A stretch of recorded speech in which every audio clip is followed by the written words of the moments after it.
So for this air compressor, the best thing about it is how simple it is. You literally plug it in. There's no battery to keep track of. You don't have to keep it charged or anything, but you do have to plug it in to use it. So you plug it in, and then you turn it on by tapping this. And then it automatically starts out in car mode. If you want to change car mode, you just tap mode.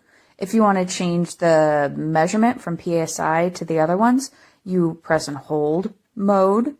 It's that simple. Then you just, the up and down changes the preset. And you have the option to do it in manual mode, so you don't have to deal with a preset. And you have, this is for the flashlight. It's so simple. This is the attachment. It goes right there.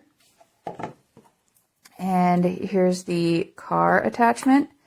And it comes with the other adapters. Turns right on. It's really, really easy. It's really simple, basic. Yes, there are advantages to the ones that have a battery, but there are a disadvantage to those too, because once they're out, then a lot of them won't do anything while it's charging. This one is so simple, so easy to use. I'm really happy with it.